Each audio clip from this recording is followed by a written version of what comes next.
Donc, Monsieur Senri-Cotet, vous avez 30 à 40 minutes pour nous exposer vos travaux. Ensuite, le jury posera un certain nombre de questions, puis délibérera pour savoir si concerne ou pas le titre.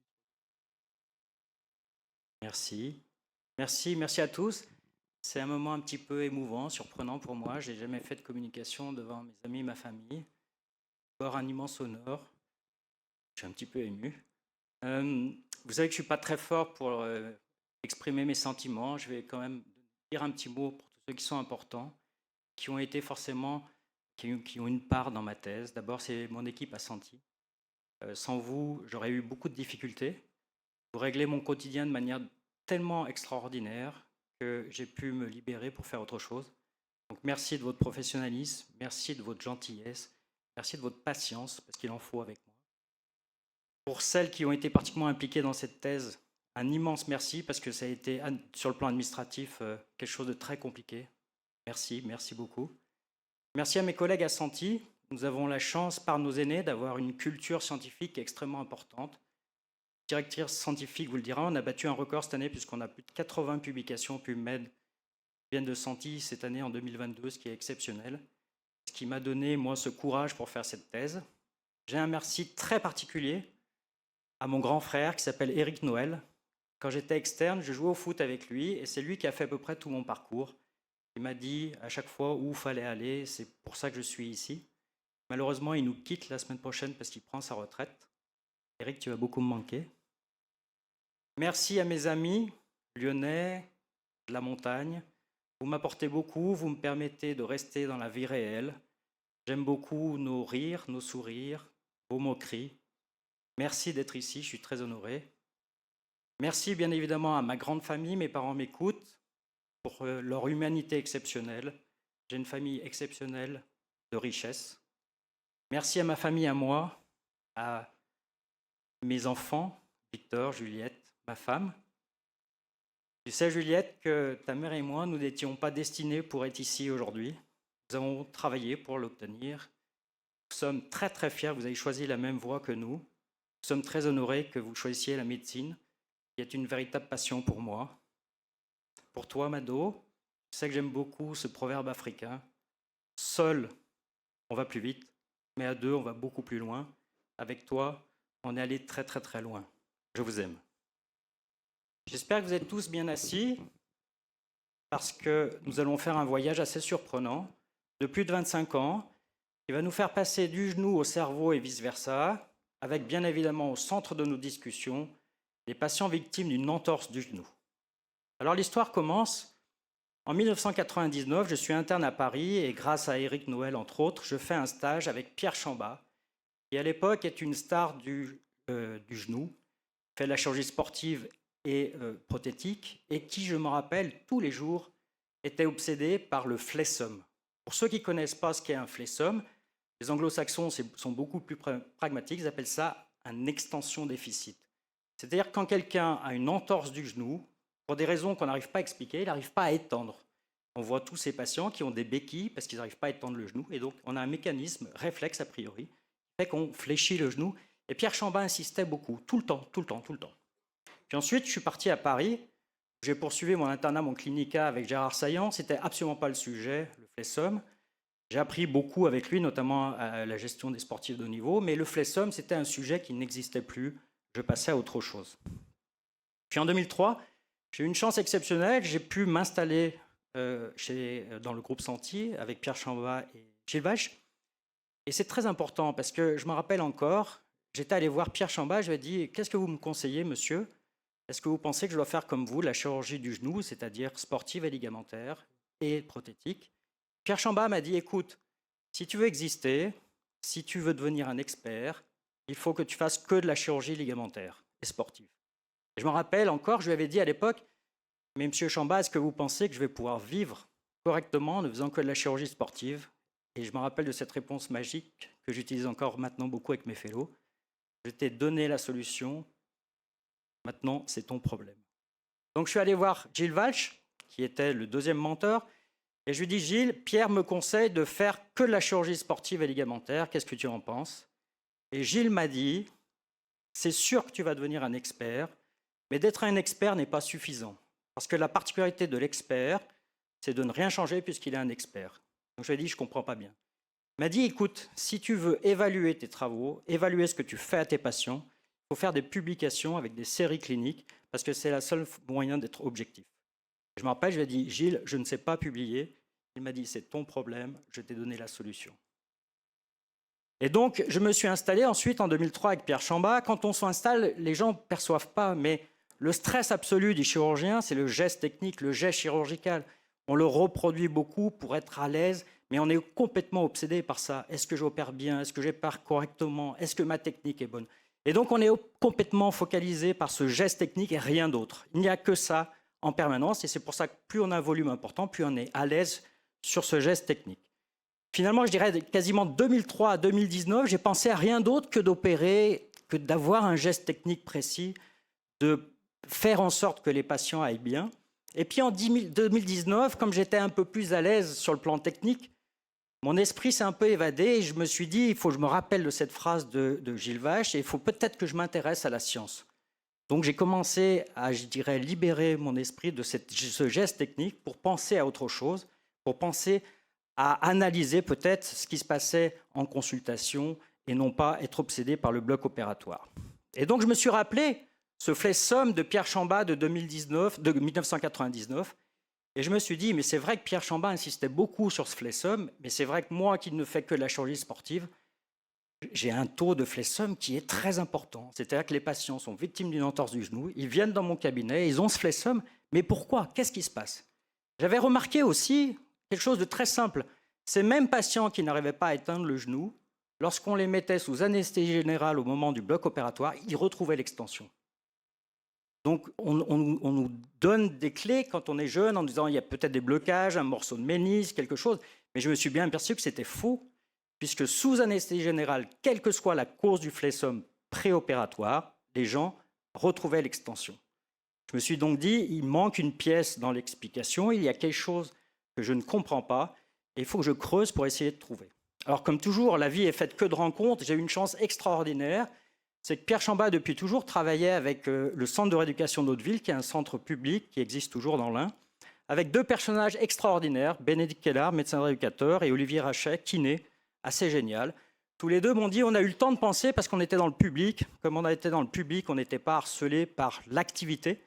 Et donc, on a beaucoup réfléchi, beaucoup pensé. Et ils m'ont donné le début de la clé de ce problème en me disant, Bertrand, tous les gens que tu vois en consultation qui n'ont pas cette extension, commence par les mettre sur le ventre. On ne m'avait jamais appris ça. Et je me suis dit, mais pourquoi me parle-t-il de mettre sur le ventre? Et là, vous voyez, on a ce patient qui est extraordinaire parce que c'est un patient qui est très musclé. Et en fait, en mettant les gens sur le ventre, vous voyez, son talon, il est décollé. Et en fait, il a une contracture des ischio-jambiers réflexe. Donc, j'avais un début d'explication. Le défaut d'extension est lié à une contracture réflexe des ischio-jambiers dans la grande majorité des cas. C'est-à-dire que les muscles derrière vont tirer très fort. C'est pour ça qu'on n'arrive pas à étendre. Sauf que ça ne me donnait pas encore l'explication complète. Alors, c'est 2010, 2012, 2013, je commence à avoir des fellows du monde entier, des anglo-saxons. Et là, vous me connaissez, je deviens obsédé. Je leur tape sur la tête en leur disant « Il faut que vous me trouviez le mot-clé pour comprendre, parce que forcément, ça a été publié avant. Et on n'est pas les premiers à imaginer ça. Il faut trouver le mot-clé. Mot-clé, c'est-à-dire qu'on va sur PubMed. PubMed, c'est la bibliothèque internationale. On tape des mots-clés et qui nous donnent les articles qui sont rapportés sur ce sujet.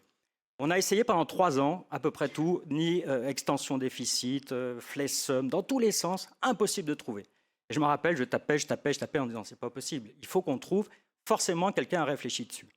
Et puis ensuite, c'est vers 2016, 2016, je crois, Mathieu Tona et un de mes fellows portugais, on a fait un article sur les contractures des ischio-jambiers après croisés, qui est un petit peu un sujet inverse. Et regardez, on trouve une phrase incroyable. Je vais vous la lire en anglais. Rice and al. Have done extensive research on this topic and call it arthrogenic muscle inhibition. Even 20 cc of effusion can cause quadriceps inhibition. C'est-à-dire que ce monsieur Rice a expliqué que lorsqu'on injecte 20 cc dans un genou, les gens ont un défaut d'extension avec une inhibition du quadriceps. Et là, c'est extraordinaire. C'est là où la science est fabuleuse. C'est-à-dire qu'on tape Rice 2010. Eh bien, Rice a expliqué ce mécanisme et a donné le mot-clé arthrogenic muscle inhibition. Je vais vous expliquer après, c'est un petit peu compliqué. En fait, il y a 3 étages, mais c'est parfaitement décrit dès 2010. Alors après, on s'amuse à faire la revue de la littérature, et qu'est-ce qu'on s'aperçoit? Le premier probablement qui a parlé de ce mécanisme réflexe, c'est Galien. Galien, c'est 129-216 après Jésus-Christ. Galien disait « Les séquelles des gladiateurs ne peuvent pas être expliquées uniquement par les lésions périphériques qu'ils ont. C'est-à-dire qu'il y a autre chose qui explique leur déficit que cette blessure eux-mêmes. » Galien. Ensuite, c'est les Français, fin 19e, Vallat et Raymond, qui ont parlé de mécanisme réflexe. On commence à avoir une petite hypothèse. Et puis finalement, c'est Sherrington, qui a reçu le prix Nobel de la médecine, qui, dans les années 1900-1920, parle de centrale inhibition. C'est-à-dire que ça y est, on commence à avoir un mécanisme d'explication sur ce réflexe. Alors, je me suis intéressé à ça, parce que lorsque je parle de sujet, on me dit « bon, elle est complètement fou ». Et en fait, est-ce que ça existe dans d'autres articulations? Je suis focalisé sur le genou. Regardez, j'ai trouvé des articles assez incroyables, 1925-1954. L'arthrogenic muscle inhibition a déjà été décrit pour la hanche, pour le coude, pour l'épaule, pour la cheville et même pour le rachis lombaire. C'est-à-dire que ce mécanisme réflexe, si on s'intéresse à lui, probablement qu'il atteint l'ensemble des articulations de l'humain. Alors, ensuite, on est passé à la pratique, c'est-à-dire qu'on a eu une explication théorique et puis on s'est dit, très bien, on sait à peu près d'où ça vient, mais est-ce qu'il faut qu'on trouve une solution pour traiter ce flessum? Alors là, c'est un cas que les non-initiés ne peuvent pas comprendre. C'est un patient qui est footballeur professionnel qui non seulement a cassé son croisé, mais il a un bout de ménisque coincé. Si on demande à 99% des orthopédistes en 2022 pourquoi ce joueur a un défaut d'extension, il va vous dire parce qu'il a un bout de ménisque coincé dans le genou. Et suite aux explications que nous ont données les gens de Hauteville, et suite à cette explication dans la littérature du mécanisme, on a proposé, on a publié dès 2008 une technique très simple pour pouvoir relâcher ce défaut d'extension. Alors, je vous l'ai dit, on reconnaît très bien au caleçon que c'est un footballeur professionnel. Donc, ce patient, vous voyez, il a un défaut d'extension. Et lorsqu'on lui demande de contracter son quadriceps, on a l'impression qu'il contracte comme il faut. En fait, lorsqu'on touche ce vaste médial, il est complètement mou. Vous allez voir, regardez la comparaison par rapport au genou sain. Il est footballeur, donc il a un énorme quadriceps. C'est-à-dire qu'en fait, on a une fausse contraction. Il contracte son rectus, c'est un autre muscle de la cuisse. Mais vous voyez, ce n'est pas du tout le même muscle qui est contracté. Et donc, on a un défaut d'extension. Donc, comme nous l'ont appris les gens de Hauteville, on le met sur le ventre. Vous voyez, ces ischios à gauche sont complètement relâchés. À droite, ils sont durs comme du bois. Et ça explique pourquoi ce patient n'arrive pas à étendre. Alors, la technique qu'ils ont appris à Hauteville, c'est de fatiguer les ischio-jambiers. C'est-à-dire qu'on fait des contractions relâchées. Finalement, ça fatigue le muscle. Et assez rapidement, le muscle va céder, on va retrouver une extension malgré ce bout de ménisque qui est coincé. C'est-à-dire que c'est bien le mécanisme réflexe qui donne ce défaut d'extension et ce n'est pas un obstacle mécanique. Vous voyez, les ischios sont complètement relâchés, le patient a une extension complète. Et alors l'élément très important que nous n'avons pas forcément initié au départ à Hauteville, c'est que si on ne réveille pas le quadriceps, le patient va se remettre dans ce schéma de marche. Et donc là c'est pareil, on fait des petites techniques assez simples en consultation qui nous permet de retrouver un vaste médial efficace. Vaste médial efficace, c'est qu'il faut que quand le patient contracte, ça rotule, ça tensionne. C'est assez rapide, assez simple. Parfois, c'est compliqué. Vous allez voir, on va revenir dessus. Mais c'était une première approche de ce mécanisme. Et vous voyez, après, je dirais 10 minutes d'exercice sur ce patient qui était en flessum, eh bien, regardez, en 10 minutes, malgré son ménisque coincé dans le genou, j'insiste, eh bien, le patient retrouve une extension complète, avec une bonne contraction, c'est-à-dire qu'on a pu lever rapidement ce mécanisme réflexe de manière assez simple. Voilà, il a une contraction symétrique. Et donc, en fait, l'ensemble de la compréhension de ce mécanisme, c'est de comprendre, je vous l'expliquerai après, que nous sommes des bipèdes. Un bipède, pour marcher, il faut qu'il ait un quadriceps efficace. Et ce n'est pas seulement le quadriceps qui est efficace, c'est son vaste médial oblique. Pourquoi celui, je ne sais pas. Probablement que c'est le plus puissant au niveau de la chaîne quadricipitale qui contient 4 muscles, mais c'est ce vaste médial qui est très important. Si ce vaste médial ne marche pas, on a ce mécanisme de protection, ce mécanisme réflexe. Alors, comme toujours, on a mis les premiers pas dans cette science, dans la recherche. Donc, on a publié un deuxième papier qui a été publié dans le British Medical Journal en 2019, où on a fait une scoping review, c'est-à-dire qu'on a regardé dans la littérature s'il y avait des thérapeutiques proposées pour ce mécanisme réflexe. En fait, c'était très pauvre. On avait quelques techniques de kiné, la cryothérapie, du froid, des choses, mais rien de très efficace. C'est-à-dire qu'il n'y a rien dans la littérature qui nous disait, eh bien, ce mécanisme, on arrive à le traiter par ce traitement spécifique. Ce qu'on a pu comprendre quand même rapidement, c'est que l'origine de ce mécanisme était centrale. C'est-à-dire que c'est bien un mécanisme réflexe qui vient du cerveau. Ça, on le sait depuis un moment. Il y a eu un très beau papier publié dans American Journal en 2009 qui montre une modification de la neuroplasticité fonctionnelle au niveau du cerveau après lésion du LCA. C'est-à-dire qu'une conséquence d'une lésion périphérique va entraîner une modification de la neuroplasticité fonctionnelle. Et plus précisément, on sait déjà, mais par des examens qui ne sont pas de l'IRM fonctionnel que je vais utiliser après, que l'AMI, l'Arthrogenic Muscle Inhibition, c'est un processus neuronal réflexe central. Donc on comprend qu'il y a un mécanisme central qui va déclencher ce processus. L'idée, c'est d'en faire ensuite, c'était quelque chose qui pas m'obsédait, mais qui me plaisait beaucoup, et je me suis dit, il faut que j'essaye de pousser le raisonnement possible, et si je peux faire en une thèse, ça sera quelque chose d'incroyable. Et alors, coup de bol incroyable, je reçois en 2018 un jeune professeur que j'ai rencontré par hasard dans un congrès. C'est très facile dans les congrès internationaux, vous reconnaissez le français par l'accent anglais catastrophique. Donc je vois ce grand costaud, je me présente, on discute, et alors, surprise, il est plus difficile à comprendre en français qu'en anglais parce qu'il vient de l'Aveyron. Finalement, il est bienveillant, il passe une semaine avec moi et il me dit « Écoute, ce que tu fais en chirurgie, c'est très bien, mais il n'y a rien de très important, de manière gentille. » Mais il me dit « T'es bienveillant, t'es sympa, est-ce qu'on peut faire quelque chose ensemble ?» Je lui dis « Moi, je veux faire une thèse de science sur l'AMI. » Il me dit « L'AMI, je suis bluffé parce que je ne connaissais pas, c'est quelque chose de très important, mais est-ce que tu es sûr parce que c'est un truc de fou ?» Et on est parti un tandem complètement hallucinant d'un vieux chirurgien libéral de 54 ans avec un jeune professeur de moins de 40 ans qui est mon directeur. Donc on a inversé les rôles et puis on est parti sur ce travail en 2018. Donc maintenant ça a été long. Et puis vous allez comprendre en fait la partie fondamentale de cette thèse. Alors pourquoi parler de l'AMI ? Est-ce que c'est une lubie de Sonnery Cotet et des gens de Santi qui n'existent pas ? Est-ce que c'est une obsession ? Ça arrive en chirurgie, tout est possible. Simplement, ce qui est important à noter, c'est que pour l'instant, j'ai décrit ce mécanisme qu'après blessure. Mais en fait, on s'aperçoit que ce mécanisme, il est systématique ou presque, et qu'on le voit après l'entorse, mais aussi après la chirurgie. C'est-à-dire que ça concerne beaucoup de nos patients. Alors, vous allez me dire, OK, l'AMI, c'est très bien ce mécanisme réflexe, mais qu'est-ce qu'il en est ? Ça, c'est décrit, on le sait déjà, que ce mécanisme et ce défaut d'extension va entraîner des conséquences majeures. C'est-à-dire qu'on va avoir des anomalies de la marche de la proprioception, des atrophies, des faiblesses chroniques du quadriceps qui durent pendant des années, et surtout, on a un certain nombre maintenant, on sait très bien, de complications de type raideur, c'est-à-dire beaucoup de raideurs post-opératoires qu'on ne comprenait pas auparavant. J'ai fait mon croisé comme d'habitude, ça a duré une demi-heure, c'était superbe. Pourquoi le patient ne va pas bien ? Alors souvent, on dit que c'est de la faute du patient, mais ce n'est pas suffisant. Et on sait aussi, surtout à long terme, que ce défaut d'extension va entraîner des arthroses précoces.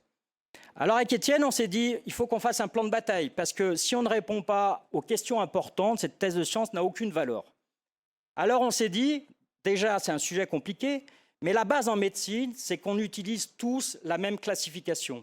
C'est-à-dire que l'AMI, je vais vous le montrer, il y a différents tableaux cliniques, c'est pour ça que c'est un peu difficile, mais si on n'a pas une classification commune qui pourrait être utilisée par les kinés, les médecins, les chirurgiens, on ne sait pas de quoi on va parler.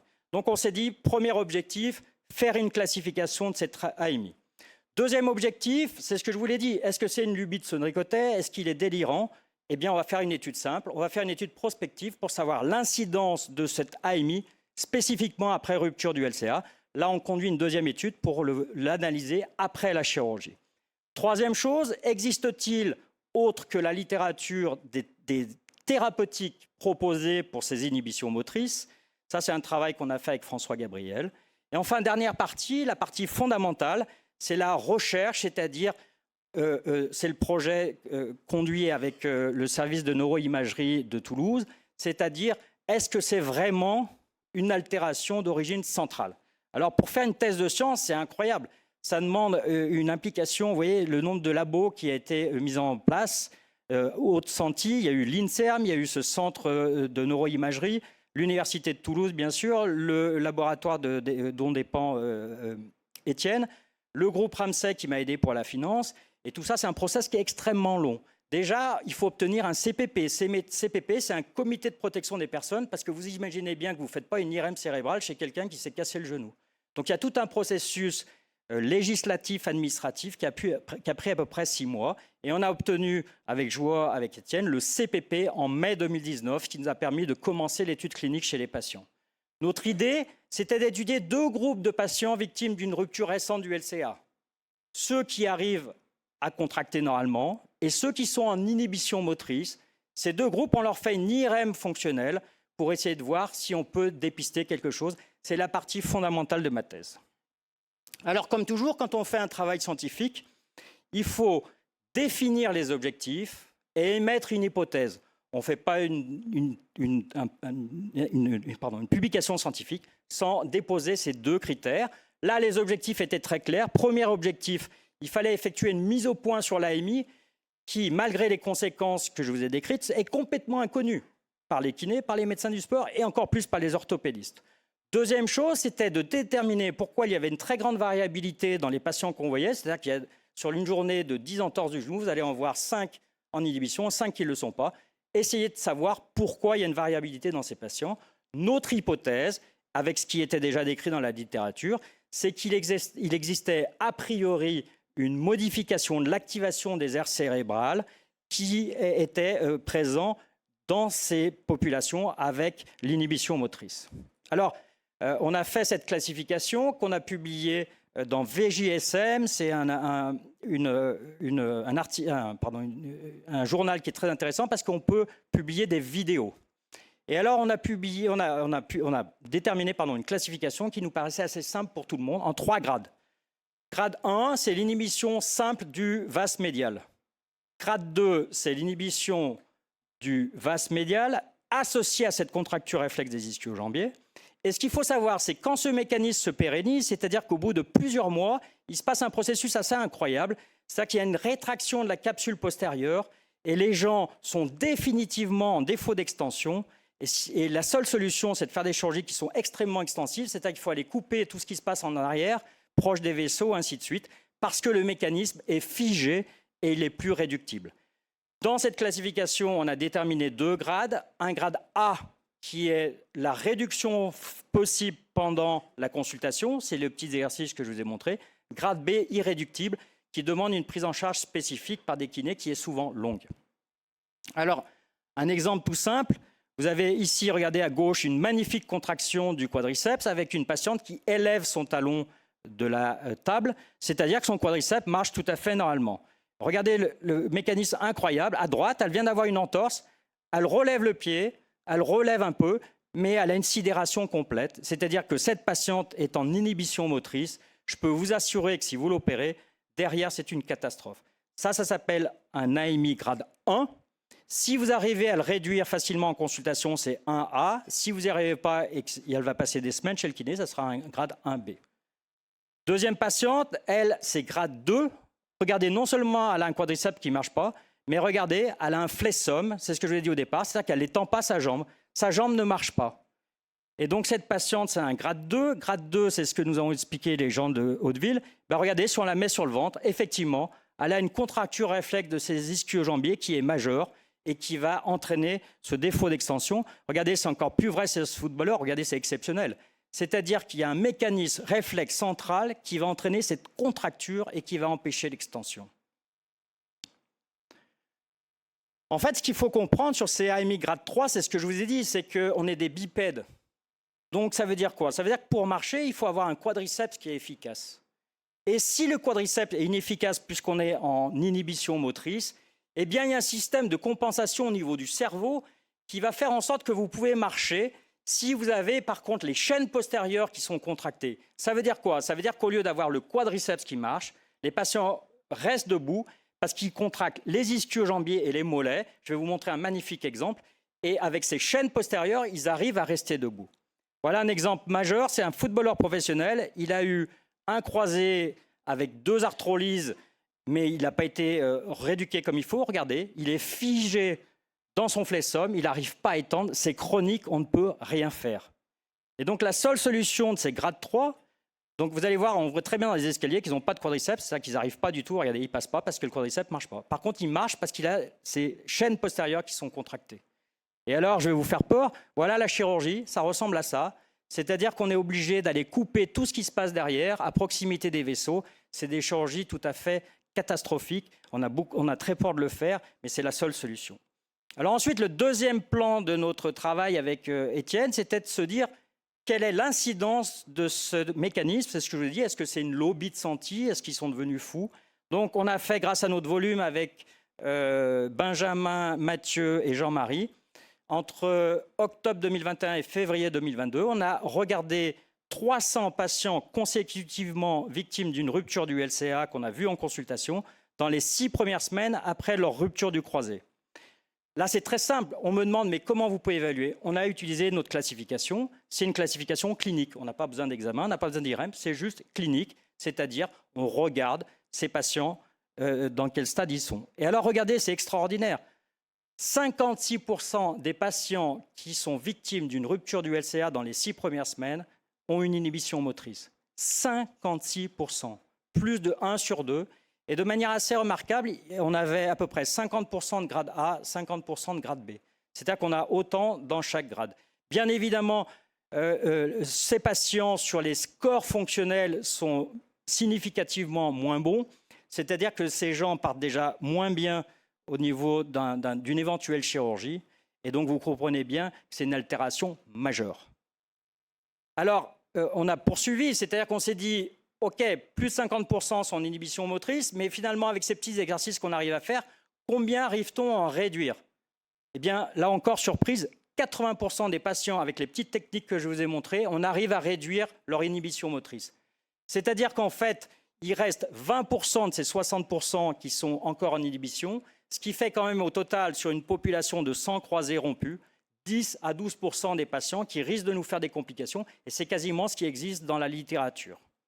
Troisième chose, on s'est dit quels sont les facteurs de risque de déclenchement. Alors là, c'est difficile parce qu'on ne sait pas si c'est la cause ou la conséquence. Mais ce qu'on a pu voir, et ça je trouve ça extraordinaire, c'est que les patients qui ont déjà été opérés du croisé ont 40 fois moins de risque d'avoir une inhibition motrice. C'est-à-dire que pour moi, le schéma de compensation de cette mécanisme d'inhibition est déjà mis en place. Et donc, ils ont vachement moins de risque d'être en inhibition. C'est une découverte assez incroyable. Ensuite, on a évalué ce qui se faisait. Il y a un traitement qui est proposé actuellement par Alian. C'est une boîte avec des objectifs financiers, donc il faut toujours être pondéré. Mais c'est très diffusé chez les kinés et chez les ostéopathes, avec comme processus en disant ça aide à lever cette inhibition motrice. C'est le travail qu'on a fait avec François. Alian, c'est 4 étapes. Ça se fait en une seule session. C'est une part d'imagerie montale, c'est-à-dire qu'on va demander au patient d'imaginer qu'il contracte en fait son genou altéré en comparant par rapport au genou sain. En gros, on avait des critères d'inclusion assez simples. On n'a pris que des patients qui étaient en AMI et qui avaient un déficit à l'électromyogramme de 30%. C'est-à-dire qu'on a fait un enregistrement de l'ensemble de ces 2 patients, comparatif des 2 côtés, de façon à être sûr que ce n'était pas des critères complètement subjectifs. Sur le plan de l'évaluation, on a fait donc une valeur de l'EMG avant la séance, après la séance. On a coté le déficit d'extension et on a utilisé un score assez simple qui a été décrit par Étienne Cavagnac. C'est le SKV, où on demande simplement aux patients à combien de pourcentage vous évaluez votre genou par rapport au genou contralatéral. Alors, entre mai 2021 et février 2022, on a inclus 30 patients, 43% d'hommes. Le délai, c'était 1,6 mois après l'entorse et c'était 11 mois après la chirurgie. C'est-à-dire que c'est des patients qui étaient en déficit depuis près d'1 an après leur chirurgie du croisé antérieur. On avait surtout des AMI grade 2, c'est-à-dire ces patients en flessum. Alors, de manière très intéressante, avec une seule séance d'Alian, on a pu avoir une amélioration de la contraction du vas médial dans 45% des cas, par rapport à 3% par rapport au genou sain. Donc on pense, maintenant on peut dire que Alian est efficace sur la réactivation du vas médial. La deuxième chose, c'est qu'on a pu montrer que la contraction de ce VMO est efficace, c'est-à-dire qu'il y a une amélioration significative de l'extension, c'est-à-dire que non seulement le muscle marche, mais il étend la jambe, donc c'est efficace. La troisième chose, c'est que bien évidemment, on a eu une amélioration immédiate des scores fonctionnels. Là encore, c'est une boîte commerciale, donc il faut être pondéré, surtout qu'on ne sait pas les résultats à long terme, mais sur une session d'Aliane avec une indication bien posée, on peut dire que dans 45% des cas, ils ont une amélioration de la contraction et de la qualité du vaste médial. Alors ensuite vient ce projet, ça va être compliqué, ce projet CAMIC sur les IRM fonctionnels cérébrales. On va aller très vite. Il faut comprendre que l'organisation du système moteur volontaire est extrêmement compliquée, qu'il implique de nombreuses régions du cerveau, avec 4 étages. La planification, c'est le cortex prémoteur. La programmation, c'est le cervelet. L'exécution, c'est le cortex moteur. Et enfin, le contrôle, c'est le cervelet intermédiaire. Je passe sur les voies motrices volontaires. C'est des voies croisées à 2 neurones. C'est extrêmement compliqué, mais c'est assez schématique et c'est assez clair. Ce qu'il faut comprendre et qui a été décrit sur la physiopathologie de cette arthrogenic muscle inhibition, c'est qu'il y a 3 étages. Un étage local facteur, c'est-à-dire que c'est l'articulation. Deuxième chose, il va y avoir un mécanisme qui va atteindre et altérer le réflexe spinal, donc c'est la moelle épinière, et une atteinte supraspinale, c'est le cortex cérébral. Alors on a publié cet article en 2020 dans l'American Journal. Le schéma a été fait par Yvon Gauthier, qui est ici, et qui schématise un petit peu. Donc on part de droite, le patient se fait une entorse du LCA, on n'arrive pas à savoir qu'est-ce qui déclenche ce mécanisme. Est-ce que c'est la douleur? Est-ce que c'est l'hémarthrose? Est-ce que c'est les lésions des tissus? On ne sait pas. Mais ce qui se passe, il y a 2 mécanismes. Il y a une voie afférente, ça va dans le cerveau. Première atteinte, parce que c'est notre grade 1, il y a une atteinte du cortex frontal, avec le tétaneurone frontal, qui va entraîner une inhibition du quadriceps. Atteinte corticale frontale, inhibition du quadriceps. Dans 50% des cas, c'est ce qu'on a vu dans notre cohorte. Il s'associe à un mécanisme spinal qui, lui, va entraîner la contraction réflexe des ischio-jambiers. C'est-à-dire qu'on a 2 voies qui vont s'activer. Alors, pour essayer d'étudier ça, on s'est dit on va faire les IRM fonctionnels. Moi, j'étais très fier. Et puis, je suis allé voir le responsable de l'imagerie, Patrick Perran, qui est extraordinaire. Il m'a expliqué un petit peu, mais c'est un monde extraordinaire. L'IRM, c'est quoi l'intérêt? L'IRM fonctionnel, c'est que ça permet de localiser les activations et d'étudier les connexions. C'est-à-dire que vous avez vu l'organisation du système moteur. Il y a plein de différentes localisations au niveau anatomique qui vont interférer les unes aux autres. Donc on parle ça la connectivité fonctionnelle. Et lorsqu'on étudie les cohérences des activations, dans le temps, entre 2 aires, elles doivent travailler ensemble, s'activer, se désactiver. Ça, on peut le comparer. Deuxième chose, j'ai appris un truc extraordinaire. L'IRM fonctionnelle cérébrale, elle se réalise soit en resting test, soit sur la réalisation d'une tâche. Qu'est-ce que ça veut dire? Ça veut dire qu'ici, dans la salle, si je vous demande tous d'imaginer que vous pliez votre jambe, eh bien, si on vous fait une IRM fonctionnelle, l'ensemble des gens ici vont activer la même zone motrice. C'est extraordinaire. Imaginez, c'est l'imagerie mentale, si vous pensez à une action motrice, on va activer la même zone. Ça, c'est le test related scale. Le resting state, c'est beaucoup plus compliqué. C'est-à-dire qu'on demande aux gens de ne rien faire et on essaye de voir quelles zones motrices vont être connectées les unes aux autres. Et ça, c'est très compliqué parce que c'est ce que me dit le type de neuroimagerie, c'est que ces cons-là, ils s'endorment. Et donc, s'ils s'endorment, eh bien, on ne va pas voir la connectivité entre les zones.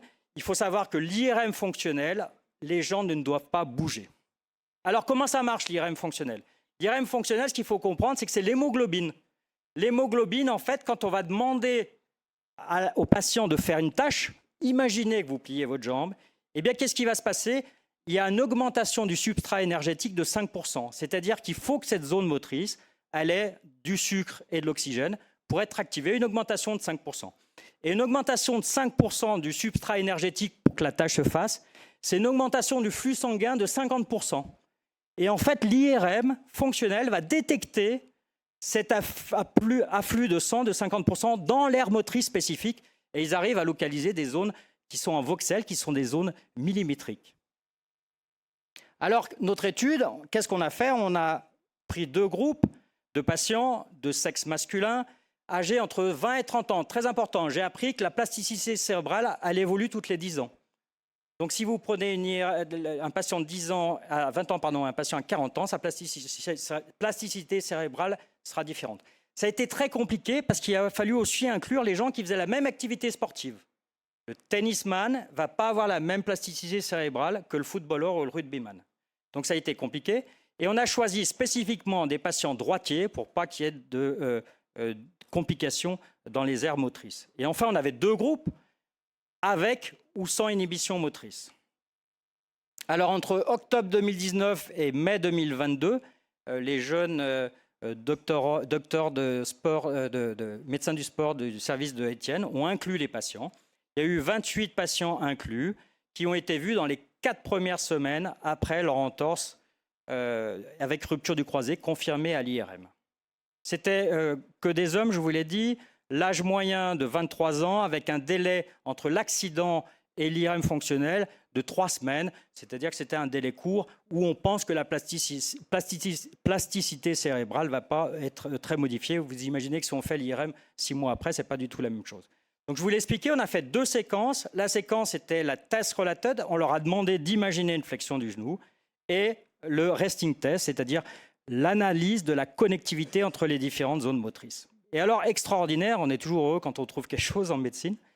Eh bien, dans la population qui était en inhibition motrice, on a trouvé une différence d'activation sur la séquence où on imaginait un mouvement dans 3 aires, le putamen, l'aire motrice supérieure et l'insula. Dans la population avec une inhibition motrice, il y a une augmentation de l'activation de ces 3 aires. Resting test, connectivité entre les différentes zones motrices. Là encore, on a trouvé un cluster très important, le lobule pariétal supérieur, qui est plus important dans le groupe avec une inhibition motrice. Et la deuxième zone, c'est le pôle frontal gauche. Donc la conclusion de cette étude fondamentale, c'est-à-dire qu'il existait effectivement une différence significative dans l'activation des régions motrices dans la population en inhibition motrice, c'est celle qui ne l'est pas, avec 3 régions qui présentaient une activation supérieure dans le groupe AMI, le putamen, l'aire motrice supérieure et l'insula, et une modulation de la connectivité fonctionnelle en fonction de la présence d'un AMI ou non a également été observée. Alors, tout ça, c'est très bien, mais qu'est-ce que ça veut dire? Eh bien, j'ai fait une petite analyse sur les patients qu'on opère en aigu. Tous les jours, on voit des patients pour lesquels on nous dit qu'il faut opérer vite. Et on avait déjà remarqué ça avec Mathieu en 2016, parce qu'on était un petit peu surpris. On avait fait une série d'épines tibiales, c'est-à-dire que le patient, au lieu de casser son ligament croisé, il arrache son insertion osseuse, donc il y a un petit fragment osseux qui part avec le ligament. Et là, c'est très sympa parce que quand on les opère, on remet ce petit bloc osseux, l'os cicatrise en 6 semaines et le patient récupère. Et on était très surpris parce qu'on s'est rendu compte dans cette série avec Mathieu, qu'on avait 15% de raideur après. 15% de ces gens à qui on faisait un geste simple étaient en raideur dans les suites. On les opérait en aigu. Deuxième papier extraordinaire, il y a un papier qui vient de sortir en 2018 où la mode actuelle, c'est de faire des réparations du LCA. Et on dit que pour réparer un LCA, il faut les opérer très vite. Série faite par des Suisses, 25% de raideur. Troisième série, une série qui vient d'être publiée par la Croix-Rousse, où ils ont comparé, je vous l'ai montré, les gens qui se cassent le croisé et les gens qui se cassent le croisé et qui se luxent le ménisque. Donc on se luxe le ménisque dans notre tête, il faut l'opérer en urgence, il n'arrive pas à étendre parce qu'il a ce bout de ménisque. Eh bien, dans cette population qu'on opère vite, donc, puisqu'on veut essayer de réduire le ménisque, eh bien, on a encore 10% de raideur. C'est-à-dire que la très grande majorité des patients qu'on opère en aigu, on s'expose à un risque de raideur parce que probablement les patients sont dans ce mécanisme d'inhibition, c'est-à-dire que la zone d'activation motrice allait altérer. Alors, toujours pareil, on est des chirurgiens, donc on aime bien quand même que les choses, il y a une incidence et une attitude ensuite sur la pratique clinique. C'est-à-dire que considérer de savoir que l'insula est plus activée chez les patients en AMI, franchement, on s'en fout un peu. Alors vous allez voir que c'est incroyable parce que ma thèse, si vous voulez, va ouvrir un champ assez incroyable pour la modification des pratiques, mais pour tout le monde. Les kinés, les médecins du sport, mais bien évidemment les chirurgiens. Qu'est-ce qui se passe? Depuis toujours, on préconise chez les kinés 2 choses pour réveiller le quadriceps. L'électrostimulation, c'est-à-dire qu'on met des électrodes sur les muscles, qui en fait, on s'aperçoit, ça ne marche pas. Et puis la deuxième chose, on leur demande, on leur dit, il faut écraser le coussin. Mais vous avez compris que demander à un patient qui a des ischio-jambiers très contractés, si on fait de l'écrase-coussin, On ne va absolument pas relâcher les ischio-jambiers, donc on appelle ça une co-contraction. Ça, c'est ce qui est enseigné tous les jours en France, dans tous les cas, à tous les kinés. Donc, qu'est-ce que c'est l'alternative? L'alternative, elle est assez incroyable, c'est-à-dire qu'il suffit, sur cet appareil d'électrostimulation, de mettre un biofeedback, c'est-à-dire c'est un contrôle visuel. À ce moment-là, l'activation se fait au niveau du cortex frontal, c'est le cerveau, c'est les yeux qui vont comprendre ce qu'il faut faire. Et simplement de changer cette électrostimulation par ce biofeedback, c'est ça le processus qui va se passer. Le biofeedback, il est beaucoup utilisé en urologie parce que bien évidemment, on ne peut pas contrôler. Simplement demander à vos kinés d'utiliser ce biofeedback. Vous allez voir, ça va changer la levée de cette inhibition motrice. Deuxième chose, ça c'est plus pour les médecins. Et moi, je n'ai pas fait attention pendant très longtemps. On a vu que dans ces différentes classifications d'inhibition, on a un point de départ local, c'est-à-dire qu'il se passe quelque chose dans l'articulation. Eh bien, qu'est-ce qui se passe? Il se passe qu'on a une hémarthrose. Et le premier papier, je n'avais pas fait attention, vous avez vu qu'on a décrit de Rice en 2010, il dit qu'il suffit d'injecter 20 cc dans un genou pour que le patient se mette en inhibition. Eh bien, qu'est-ce qu'on fait depuis qu'on a découvert ça?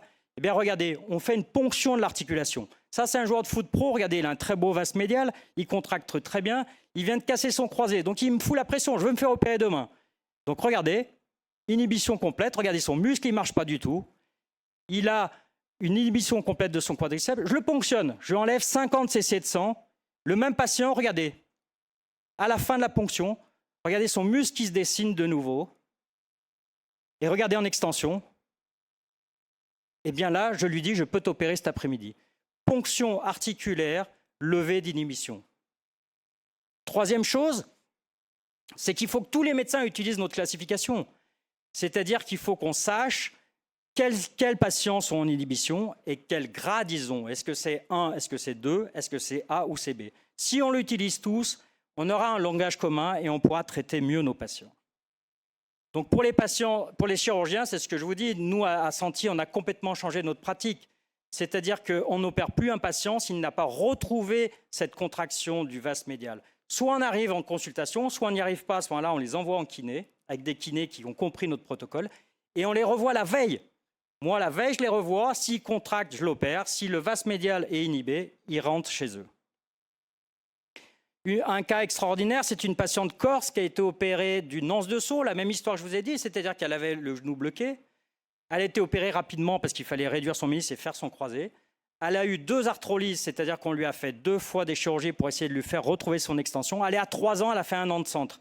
C'est une jeune femme de 40 ans, on lui a dit « Madame, vous resterez comme ça toute votre vie ». Donc regardez un peu la catastrophe, c'est-à-dire qu'elle est complètement bloquée, c'est ce que je veux dire, elle est en schéma postérieur. Là, puisque c'est figé, la particularité, c'est qu'elle a un défaut d'extension, mais elle a une inhibition. Elle n'a pas de contraction des ischio-jambiers. Elle est au stade après. Regardez, quand on touche, ces ischio-jambiers, ils sont complètement souples. C'est-à-dire qu'elle a une rétraction capsulaire postérieure qui est figée. Elle va rester comme ça tout le temps. Regardez comment elle marche, la pauvre. Elle est en flessum, c'est ce que je dis. C'est-à-dire qu'elle est en schéma postérieur. Elle marche parce qu'elle contracte ses ischio-jambiers et ses mollets, mais pas parce qu'elle a un quadriceps. Et là, c'est ce que je dis, c'est un test très facile. Dans les escaliers, on voit bien que cette pauvre femme, elle n'a plus du tout de quadriceps. Regardez, elle ne tient pas, c'est-à-dire que son quadriceps ne marche plus. Donc, cette pauvre femme, elle a eu 2 arthrolyses. C'est-à-dire que les chirurgiens ne sont pas idiots. Ils sont allés, ils ont fait ce qu'il fallait, ils ont libéré cette capsule, redonné l'extension. Donc, sous anesthésie, c'est une chirurgie délicate, je vous l'ai dit. On retrouve l'extension, on est très content. On la revoit 3 mois après, exactement le même schéma. On se dit, mais ce n'est pas possible. Parce qu'en fait, le mécanisme n'est pas compris. Donc, qu'est-ce qu'on fait maintenant chez ces patients? On les envoie 1 mois à Hauteville, où ils font du biofeedback, je vous ai montré. On réveille le quadriceps, même s'ils n'arrivent pas à étendre. On fait ensuite l'arthrolyse et on les renvoie à Hauteville pour finaliser le travail. Et regardez, cette femme, 3 mois après, elle revient dans mon cabinet. Je peux vous dire qu'après 3 ans, elle pense que je suis son héros. Voilà, elle a retrouvé une marche normale. Enfin, dernière chose, parce que ça, c'est extraordinaire, c'est une patiente, c'est incroyable. 5 ans avant, elle a 17 ans, elle s'est fait une entorse du genou, je ne sais pas bien ce qu'elle a eu. Elle a fait 5 ans de kiné. Et les parents viennent parce qu'ils me disent, on a vu 20 chirurgiens, tous les avis divergent, opéré, pas opéré, la rotule, le fémur, tout y passe. Et on ne comprend pas. Et la première chose qui est extraordinaire, elle a fait 5 ans de kiné, c'est quand on la met sur la table, elle a un défaut d'extension et on voit que son vaste, il ne marche pas bien. 5 ans de kiné. On la met sur le ventre, on libère très rapidement elle retrouve l'extension. Et mes fellows se font bluffer, c'est-à-dire qu'ils disent « Ouais, c'est très simple, je ne comprends pas, ça fait 5 ans, mais qu'est-ce qui se passe ?» Au bout de 3 minutes, la gamine, elle contracte, elle a l'extension, elle marche très bien. Et je leur dis « Regardez les gamins, vous allez vous faire piéger. Regardez son talon droit. » Donc elle marche, on vient de libérer ses ischios, réveiller son quadriceps, regardez, tout va bien. Et regardez ce qui se passe. Regardez, progressivement, regardez son talon. Regardez comme c'est extraordinaire. Regardez son talon. Elle va décoller progressivement. C'est-à-dire que c'est ce que je vous ai dit. Son cerveau est en schéma et en chaîne postérieure. C'est-à-dire que cette gamine, elle marche parce que son quadriceps n'est plus efficace. Elle marche avec une contracture des ischio-jambiers et une contracture du mollet. Regardez son mollet, son talon. Et donc cette gamine, on se dit, mais on est très fort. Au bout de 2 minutes, on la réduit. On la remet, au bout de 10 pas, regardez, elle se remet dans son schéma de marche. Son cortex frontal ne marche plus parce qu'elle a une inhibition permanente de son quadriceps. Et alors, c'est bluffant et c'est désespérant. Cette gamine, elle a fait 15 jours à Hauteville où ils ont fait du biofeedback, regardez. Ils lui ont appris à contracter son vas, c'est-à-dire à lever son talon. 15 jours 15 jours, regardez 3 mois après. 3 mois après, c'est fini. Cette gamine, elle a failli se faire opérer d'une ostéotomie fémorale. Ils ont failli toucher sa rotule, ils ont failli faire des tas de trucs. Il suffisait de remettre le schéma en marche pour qu'elle puisse récupérer complètement. En conclusion, l'AMI, on a confirmé avec notre étude IRM fonctionnelle que c'est un mécanisme réflexe central qui est très fréquent, plus de 50% des patients, à l'origine du flessum antalgique, c'est-à-dire ce flessum dont insistait Pierre Chamba en 99. Ça y est, nous avons compris, ça vient de là-haut. La compréhension doit nous aider à tous dans la prise en charge quotidienne. Je vous ai vu que ça a une incidence sur les kinés, les médecins du sport et les chirurgiens. Et pour ça, c'est très simple. C'est une évaluation clinique. On n'a pas besoin d'IRM, on n'a pas besoin d'examen. Il suffit d'observer comme il faut les gens. La rééducation est extrêmement importante après l'entorse pour essayer de réduire ce mécanisme, ce qui facilitera la prise en charge chirurgicale et évitera les complications. La conclusion, c'est que le préconditionnement vis-à-vis de ce mécanisme réflexe, ça semble être la clé pour le succès de la prise en charge thérapeutique de nos patients qui ont besoin d'une chirurgie. Merci pour tous.